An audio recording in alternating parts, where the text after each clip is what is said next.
안녕하세요, 구독자 여러분. 구독과 좋아요는 채널 운영에 큰 힘이 됩니다. 안녕하세요. 저는 남편과 함께 식당을 운영하고 있는 50대 여자로 오랫동안 절 힘들게 하던 손윗동서에게 통쾌하게 복수를 해준 일이 있었습니다. 자기가 돈 좀 많다고 남의 살림이며 식당 운영이며 심지어 자식 교육까지 사사건건 참견을 해대던 손윗동서의 콧대를 눌러준 사연에 대해 얘기해 볼까 해요. 손윗동서는 제가 남편과 결혼을 한 지 얼마 되지 않았을 때부터 인상이 좋지 않았던 사람이었습니다. 동서, 인생에서는 원래 사람들마다 계급이라는 게 나뉘는 거 알지? 좋은 사람 옆에 붙어 있으면 콩고물이라도 더 떨어지는 법이니까 앞으로 잘하는 게 좋을 거야. 내 눈밖에 난 사람치고 이제까지 잘 풀린 사람 하나도 본 적이 없으니까. 저야 형님이나 어머님이나 할 것 없이 아랫사람이니 당연히 잘 따라야죠. 이해를 못했나 본데. 아버님이든 어머님이든 나랑 똑같이 일을 시키면 우선순위가 내가 먼저라는 얘기야. 어머님은 살 날 얼마 안 남으셨고 앞으로는 나랑 쭉 봐야 할 텐데 누가 먼저인지 판단을 잘해야지. 농담을 하려는 게 아니라 진심으로 하는 말이니까 새겨들어. 신혼여행도 다녀왔으니까 이제 초짜 아니잖아? 아무리 그래도 시부모님 말씀을 먼저 따라야 하지 않을까요? 저번에도 명절 때 장부터 보고 오라고 하셨는데 형님이 우선 장보다는 설거지랑 집 청소부터 하라고 시키셨던 거 기억나시죠? 그때 어머님이 저한테 전 부칠 재료 부족하다고 밀가루 비롯해서 이것저것 사오라고 시키셨는데 형님이 저 도중에 불러서 청소부터 하라고 시키셨잖아요. 알지. 그게 근데 더 급해 보였어서 시킨 거야. 요리를 하려고 하는데 집이 제대로 정리가 되어 있어야 집중을 할 수가 있는 거잖아. 청소하니까 먼지만 한가득 나오던데. 그거 음식에 다 들어갔다고 생각해봐. 끔찍하지 않아? 그거 어머님이 알아서 치워두겠다고 하셨는데도 굳이 청소부터 하라고 하셔서 따랐다가 저 혼났었던 것도 기억하시겠네요. 그때 어머님이 뭐라고 하실 때 형님이 시켜서 이것부터 한 거라고 하니까 뭐라고 하셨어요? 모르는 소리라면서 왜 시키는 것부터 안 하냐고 시침이 떼셨잖아요. 만약 내가 그렇게 어머님 화나신 상황에서 먼저 일을 시켰다고 수긍했어 봐. 그럼 어머님 괜히 무안하실 거 아냐. 나는 어머님도 동서도 둘 다 똑같이 배려해서 현명한 선택을 한 건데? 덕분에 저는 거짓말쟁이 됐고요. 물론 제가 앞으로 형님 하시는 말씀 새겨듣기는 할 텐데 제 나름대로 맞다 싶은 것만 받아들이도록 할게요. 아, 진짜 황당하네. 윗사람이 하는 말이면 그냥 좀 새겨 들으면 될 일이지. 왜 그렇게 토를 달고 있어? 막말로 내가 저지른 잘못도 동서한테 감당하라고 하면 대신 덤터기 써줘야 할 판에. 여기가 무슨 군대도 아니고 그런 법이 어디 있나요? 형님이나 저나 똑같이 시부모님 눈치 봐야 하는 상황에서 형님 시키는 대로 하다가 저만 점수 잃기는 싫네요. 그리고 저랑 나이도 동갑이신데 말끝마다 윗사람 하시는 거 좀 많이 불편하네요. 동서, 내가 빠른 연생이라서 친구들이 다 나보다 한 살 많은 사람이라고 했잖아. 독수리 무리에서 평생 놀던 사람이 병아리 무리에서 같은 취급받아야 해? 나랑 동서는 살아온 환경부터 먹은 밥그릇까지 얼마나 차이가 나는지 알아? 저 밥 잘 먹는데요. 맛있는 거 좋아해서 남편이랑 음식점 차렸고요. 뭔 헛소리야. 농담 따먹기 할 기분 아니니까 앞으로 무조건 내가 시키는 대로 하기나 해. 먼지에 모기 시체, 파리 시체며 머리칼이며 온갖 더러운 거 득실거리는데 내가 시키는 거 거슬리면 말 나오기 전부터 미리미리 청소를 하든지. 시집살이 초반부터 온갖 참견의 잔소리에 나이도 저와 동갑이면서 빠른 연생이라 윗사람이니 무조건 말을 따르라고 하는 것까지 도저히 마음에 드는 구석이라고는 없는 손윗동서였습니다. 심지어 제가 남편과 식당을 운영하고 있는 동안 종종 찾아와서 자기의 식당이라도 되는 것처럼 음식을 시켜 먹고 돈을 안 내는 일도 잦았죠.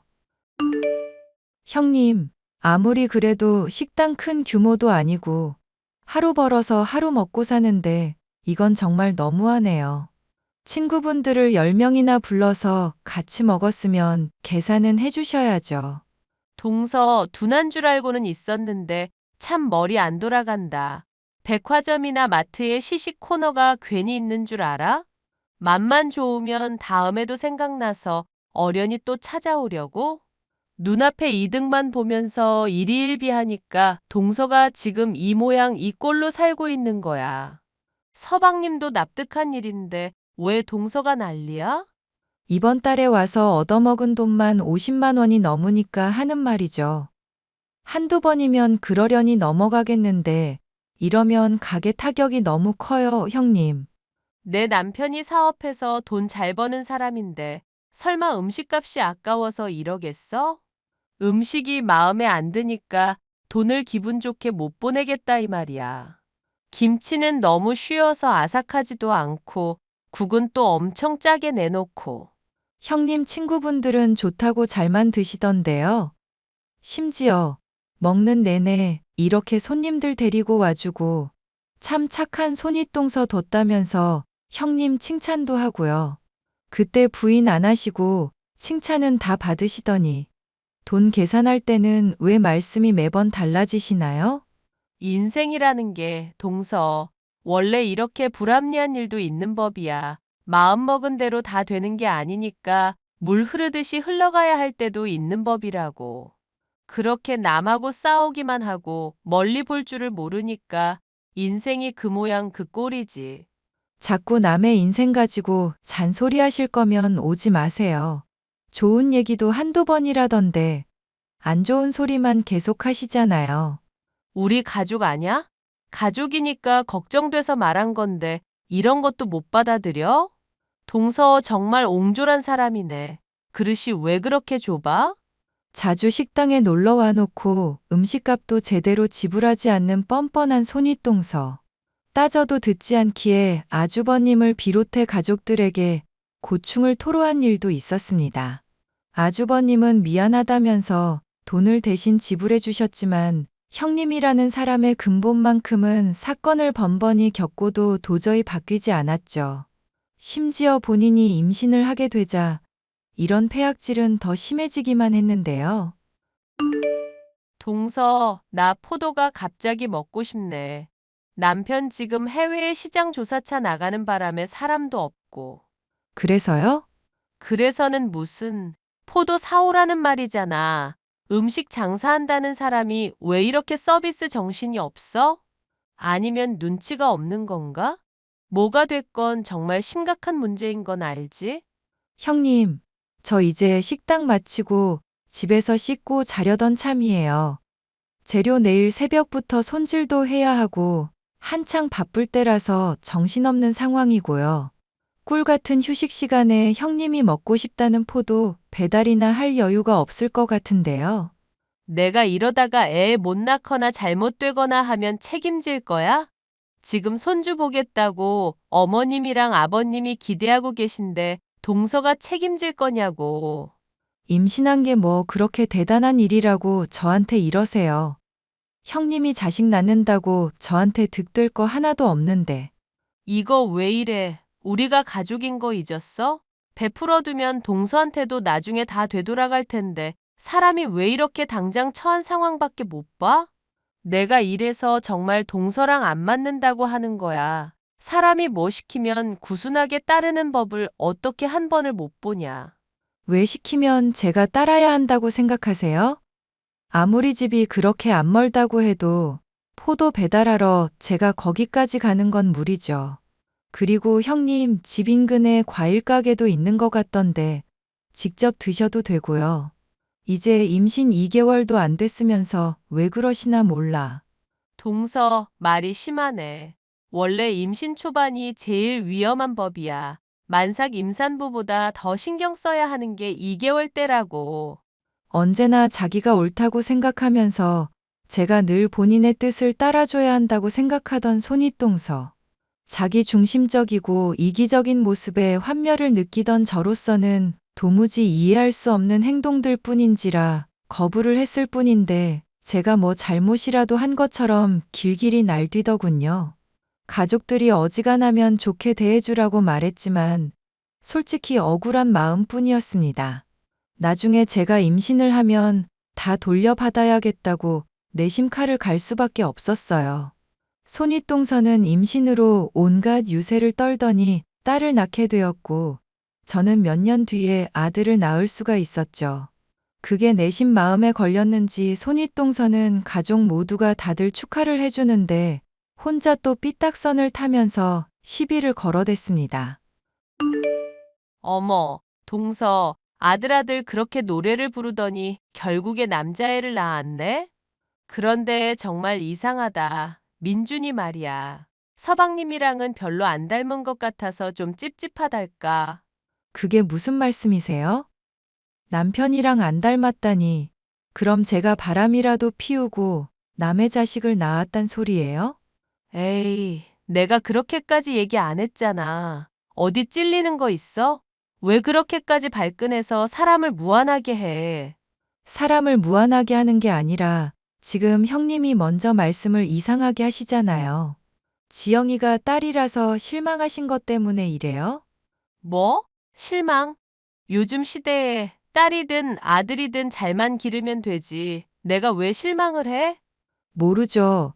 아버님이랑 어머님이 별로 안 좋아하셨으니까 그것 때문에 형님 기분이 상했는지 안 상했는지 제가 알게 뭐예요?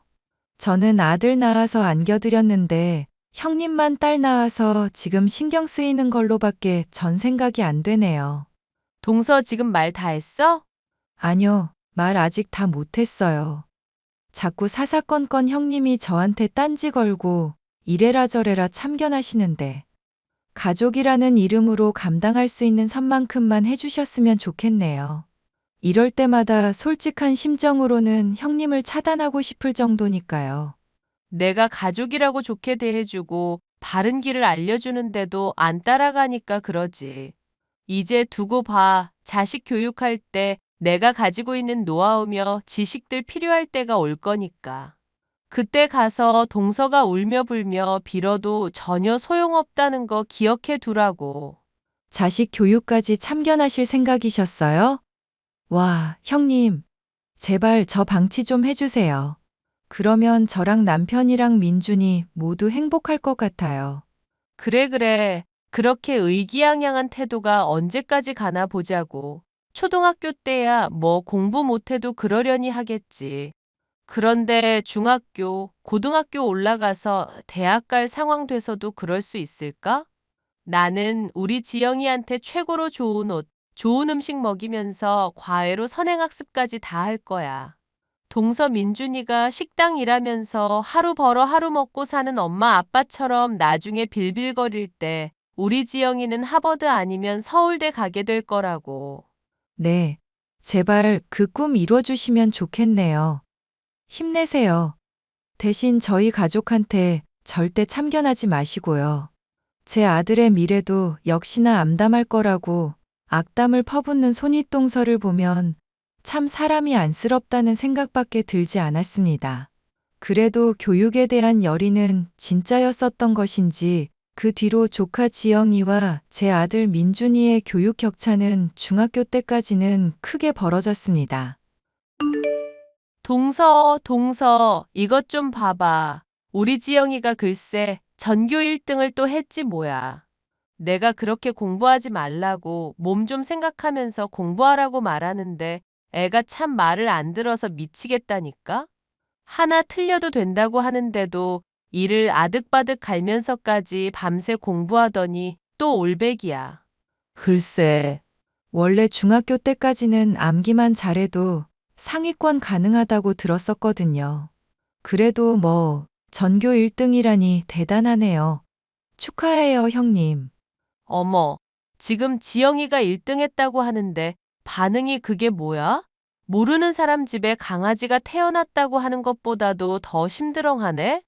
지영이가 잘 나간다고 저한테 득될 것도 없는데 당연한 거 아닌가요? 형님이 이렇게 자랑질하면서 또 참견만 하시겠죠. 민준이 알아서 잘 기르라고 하시더니 요즘 또 참견 계속하고 계시고. 나도 답답해서 그러지. 답답해서. 애가 공부에 흥미도 없고 축구에 게임만 하고 있으니까 애 기르는 입장에서 얼마나 속이 썩어? 그리고 어머님도 교육 문제 같이 신경 쓰라고 신신당부를 하시니까. 나도 솔직히 참견하고 싶지도 않고 동서 인생이나 민준이 인생이 망하든 말든 알 바 아냐. 그러니까 제발 그 태도를 좀 고수해 달라고요. 어머님한테 듣자 하니까 먼저 민준이 교육 얘기 꺼낸 것도 형님이던데요. 어떻게든 자랑할 거리 만들고 참견할 거리 만들려고 운 띄우셔놓고 이제 와서 발뺌하시는 거예요? 원래 윗사람 의중을 읽어서 가려운 데를 긁어줄 수 있어야 똑똑하다는 소리를 듣는 거야. 어머님이 그런 생각을 하고 있으니까 내가 민준이 교육이며 애들 진로로 운 띄운 거 아냐. 애당초 민준이가 잘하는 애였으면 어머님이며 아버님이 그렇게 걱정을 했겠어? 민준이 알아서 공부도 잘하고 있고 친구들이랑 잘 어울리는 아이예요. 잘 크고 있는 애한테 억지로 공부시켜봤자 흥미가 생길 것 같지도 않고 애가 하고 싶은 거 하게 내버려 두자는 게 저랑 남편 방침이에요. 방침이 아니라 방치겠지. 원래 자식한테 무관심한 사람들이 그렇게 포장을 하더라. 그렇게 방치하다가 자식이 나중에 인생 망해서 부모 원망하면 그땐 뭐라고 할 작정이야? 낳아놓고 돈 벌면서 애 막 자라게 내버려 두는 것도 학대나 다름없는 거 알고 있지? 남들이 들으면 오해할 소리를 아무렇지 않게 하시네요. 학대란요. 우리 민준이가 가고 싶다는 거, 먹고 싶다는 거 부모로서 최선을 다해서 해주고 있어요. 교육 문제도 저희 부부가 멋대로 결정한 게 아니라 주변에 좋은 분들한테 상담 받아보고 정하고 있고요. 형님이 똑똑하신 분인 건 알겠는데 형님 방법만 옳다고 생각하고 주변에 참견해야만 직성이 풀리는 버릇 좀 고치시면 안 될까요? 아, 동서, 내가 이러니까 걱정이 돼서 동서한테 매일 잔소리를 하게 되는 거야. 고등학교 때 정시로 좋은 대학 가는 거 힘든 거 알지? 날이 갈수록 관문은 좁아지고 있으니까 수시부터 신경을 쓰고 성적 관리도 하면서 봉사활동에 이것저것 챙겨야 할 게 한둘이 아니라고. 스타들을 관리하듯이 부모가 매니저 역할 해주면서 애 교육에 이래라 저래라 참견을 해주는 건 기본 중에 기본이야.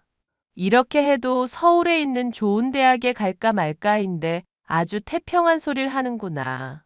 말했듯이 주변에 좋은 분들한테 상담받아서 정한 방침이라고요. 민준이도 지금은 이것저것 진로 모색하고 알아보는 중이고요. 그래, 그래. 주변에 좋은 사람들 많겠지. 유유상종이라는 말이 괜히 있겠어? 요리하고 설거지하는 막일이나 다를 바 없는 일하는 사람들이니까 주변 분들도 딱 그 수준일 거고. 지금 말 다 하셨어요? 글쎄. 동서가 하도 답답하게 굴어서 할 말이 많았는데 그걸 말해줘야 하나 말아야 하나 고민은 된다. 동서가 받아들일 마음 없으면 속위의 경 읽기밖에 더 되겠어? 그렇다고 이렇게 말 안 듣는 동서 위에서 좋은 얘기들 해주는 것도 뭔가 아깝고. 그러니까 하지 마시라고요. 알아서 한다고요. 하하하, 그래도 가족인데 어떡하겠어. 앞으로도 계속 참견할 거니까 그렇게 알고 있어. 언젠가는 동서도 이런 내 마음 이해해 줄 날이 오겠지. 내가 동서랑 가족 위해서 희생할게. 가족들이 설날이며 명절에 모일 때마다 지영이 자랑을 하는 것도 모자라 아들 민준이가 기죽게끔 잔소리를 해대는 손윗동서.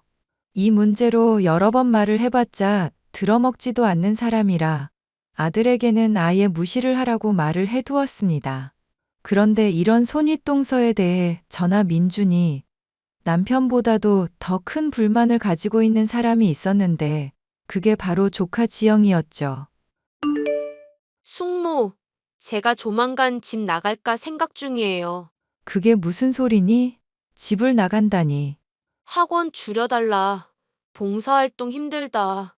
집에서 문 벌컥벌컥 열지 말라 말을 해도 소용이 없다고요. 감시 카메라까지 달아놓고 저 방안까지 감시하는데 이게 감옥 아니겠어요? 부모님한테 얘기는 해봤고, 아빠는 엄마 눈치 본다고 무조건 엄마 편만 들고 있어요. 엄마는 아무리 얘기해도 무조건 본인이 맞는 사람이고요. 제가 맘 같아서는 좋은 대학 들어간 다음에 자퇴해 버릴까 생각도 해봤거든요. 그런데 결국 그러면 엄마 좋은 일만 시키는 것 같아서 어떻게 인생을 망쳐야 하나 그런 생각만 해요. 지영아, 네가 공부하기 싫다고 하면 안 하면 되는 거야. 자식은 부모의 소유물이 아니니까. 솔직히 저도 좋은 대학 가고 싶죠. 그런데 맨날 공부 잔소리만 하니까 이제는 어떻게 해야 할지 모르겠네요. 어찌됐든 고마워요, 숙모. 엄마 같은 사람도 감당하기 힘들 텐데 제 투정까지 들어주셔서. 힘든 일 있으면 언제든지 얘기하렴. 그래도 우리 가족이잖니. 집이 감옥이나 다름없다고 고충을 토로하는 지영이었지만 손윗동서의 성격과 고집을 꺾을 수는 없는 모양이었습니다. 저는 지영이가 불쌍해서 이 문제로 얘기를 꺼내보았지만 역시나 손윗동서는 말을 듣지 않는 사람이었죠. 형님, 지영이가 너무 힘들어하는 것 같던데 공부량 좀 줄여주시는 게 어떨까요? 만우절도 아닌데 무슨 거짓말을 하고 있어? 우리 지영이 공부가 밥 먹는 것보다도 더 좋다고 하는 애야. 거짓말을 하는 게 아니라 정말 들은 얘기라서 그래요. 보니까 방 안에 감시 카메라까지 달아두면서 애 괴롭히는 것 같던데 그렇게까지 공부를 시켜서 대체 무슨 부귀영화를 누리시려고요. 내가 딸을 낳기는 했어도 아들 낳은 동서보다는 훨씬 똑똑하고 자식 교육도 잘 시키는 사람이야. 그러니까 제발 참견 좀 그만할래? 언제는 가족이니까 서로 참견하고 얘기해도 된다면서요? 그동안 저한테 하신 말씀은 뭔데요? 그거야 바른 방향을 아는 사람이니까 할 수 있는 말이고 동서가 말하는 건 낭떠러지야. 삼류인생이라는 절벽으로 향하는 헛소리를 우리 지영이한테 주입하려고? 제발 부탁이니까 그런 비참한 인생 사는 건 민준이 하나로 끝내줘. 응? 저는 지영이 인생 걱정해서 한 말이에요. 애가 많이 힘들어하는 것 같던데 고집 부리면서 언제까지 그렇게 애를 학대하실 건데요? 그 착한 애가 오죽하면 비뚤어질까 고민을 할 정도냐고요. 남의 딸 신경 쓰지 말고 동서 아들이나 신경 쓰라니까? 우리 지영이는 지금도 잘하고 있고 앞으로도 더 잘할 애야. 인생 살면서 장애물 몇 번 만날 수야 있겠지만 앞으로도 계속 질주하려면 지금 속도보다 느려져선 안 된다고. 제발 부탁이니까 우리 지영이한테 헛바람 좀 넣지 말자. 응? 몇 년 뒤면 누구 교육 방침이 옳았는지 드러날 테니까 개소리 좀 그만하라고. 개소리? 지금 말이 너무 심하신 거 아니에요? 개소리를 개소리라고 하지 뭐라고 그래. 그럼 앞으로 또 지영이 문제로 왈가왈부하면 가만 안 놔둘 테니까 그렇게 알아. 동서 원하는 대로 민준이 문제는 신경 안 써줄 테니까 다신 까불지 말라고. 결국 저는 저희 가족에게 참견하지 않겠다는 너무나 당연한 권리를 얻어낸 채로 대화를 끝낼 수밖에 없었습니다. 손윗동서가 말을 들을 사람도 아니고 지영이의 문제에 대해 아주버님이 협조적으로 나오는 것도 아니니 저로서도 손쓸 도리가 없었죠. 그렇게 몇 년간의 시간이 흘러 지영이는 학교 공부에 흥미를 잃어 아예 책을 놓게 되었고 민준이는 의사가 하고 싶다며 진로를 결정하게 되었습니다. 저나 남편이 시켜서가 아니라 정말 본인이 이루고 싶은 목표이기 때문인지 매일같이 공부를 했고 정말이지 무서운 속도로 성적이 오르더니 나중엔 떡하니 의대 합격까지 하고 말았죠. 당연히 집안의 경사라고 할 수 있었고 가족 모두가 축하를 해주기로 했습니다. 그 콧대 높고 거만한 데다 참견질을 해대던 손윗동서가 과연 어떤 반응을 보일지 기대하고 있었는데요. 축하 파티가 한창일 때도 등장하지 않던 손윗동서는 도중에야 술 냄새를 풍기며 얼굴을 비추더군요. 어머님, 아버님, 정말 서운하네요. 남편 사업자금 필요하다고 돈 달라고 할 때는 없다고 하시더니 이런 데에 돈을 낭비하시는 거예요? 그리고 동서도 사람이 그러면 안 돼. 파티를 해주겠다고 넙죽 그걸 받아? 거절을 해서 그 돈 저축을 해도 모자랄 판에 나라 경제는 생각 안 하냐고. 형님, 술 드셨어요? 어휴, 술 냄새. 지영이랑 같이 온다고 하시더니. 지영이랑 내가 여길 왜 와? 걔 지금 하버드 대학 가려고 공부 중인데 이딴 데를 왜 오냐고. 네, 공부 때문에 바쁜가 보네요. 평소에는 내가 말하는 것마다 태클 걸던 사람이 오늘은 어째 고분고분하다? 시부모님 앞이라고 얌전 떠는 거야? 아니면 꼴에 또 아들이 의대 붙었다고 자존감 좀 생기셨다. 이건가? 형님, 적당히 하세요. 지금 다들 축하하고 좋은 분위기인데 여기까지 와서 이러시는 거예요? 그러니까 의대 붙었다고 무슨 축하 파티를 하냐고. 나라 경제가 지금 기울어 가고 있는데. 무슨 축하 파티를 하냐고. 개나 소나가는 의대 붙었다고 아주 지랄 연병들을 하고 있네. 그만하라고요. 아버님, 어머님도 계신 자리에서 대체 뭐 하시는 거예요? 동서가 이런 식으로 말댔구나 하니까 민준이가 버릇이 없는 거야. 애가 의대 붙으면 뭐해? 인성 쓰레기인데 나중에 의사 돼봤자 사고만 일으키겠지. 적당히 해요. 그리고 개나 소나 가는 의대라고 하셨어요? 아무리 그래도 삼수에서 대학 근처도 못 가고 있는 지영이보다는 낫지 않나요? 의대가 개나 소나이면 개보다도 못한 지영이 되는 거 아니냐고요. 뭐? 이게 보자 하니까 이 미친년이 아주 죽여달라고 용을 쓰네? 보자 하니까 뭐. 나도 많이 참았어, 이 미친년아. 오늘 아버님, 어머님 계신 데서 잘잘못을 한번 가려보자. 이 미친년이 축하 파티에서 욕설을 해? 어머님, 지금 이거 이 미친년이 욕하는 거 보셨죠? 제가 인연보다 나이도 많고 똑똑한데 왜 이런 꼴을 당하냐고요. 말해보세요, 어머님. 빨리 인연 요절을 내라고요, 아버님. 왜 내가 이 꼴을 당해야 하는데. 우리 딸이 의대 갔어야 하는데. 아이고, 왜 적당히 해. 이게 무슨 추태야. 우리 딸이 나버리고 연락도 안 받고 내가 왜 이런 비참한 꼴을 당해야 하냐고. 구획. 여보, 와서 여기 형님 등 좀 두들겨봐. 봉지 챙겨오고. 동서. 어떻게 해야 자식 의대 보낼 수 있는 거야? 나 죽을 것 같아, 동서. 도와줘, 동서. 울며 불며 통곡을 하다가 그 자리에서 토하기까지 하며 온갖 추태를 부리던 손윗동서. 나중에 남편과 아주버님에게 이야기를 듣자 하니 지영이의 반항 때문에 우울증 약까지 복용을 하고 매일같이 술을 마시는 등 제정신이 아닌 상태로 지내는 중이었다고 했습니다. 엎친 데 덮친 격으로 민준이가 의대까지 합격을 했으니 눈이 돌아가 파티에서 난장을 부릴 만도 했죠. 그 뒤로 만나게 된 손윗동서는 더 이상 아무런 참견도 하지 않고 제 눈치만 살피고 있는 상황이네요. 알아서 설설 기는 모습이 보이고 있어 저는 만족하고 있답니다. 지영이는 앞으로 또 어떻게 될지 모르겠지만 손윗동서 같은 못된 엄마로 인해서 받은 스트레스를 나름의 반항으로 풀고 있는 것 같아요. 따로 연락을 해보니 현재는 자취를 하고 있는 중으로 손윗동서가 울며 불며 매달리든 말든 아예 차단을 해버리고 남인 것처럼 지내고 있다 들었어요.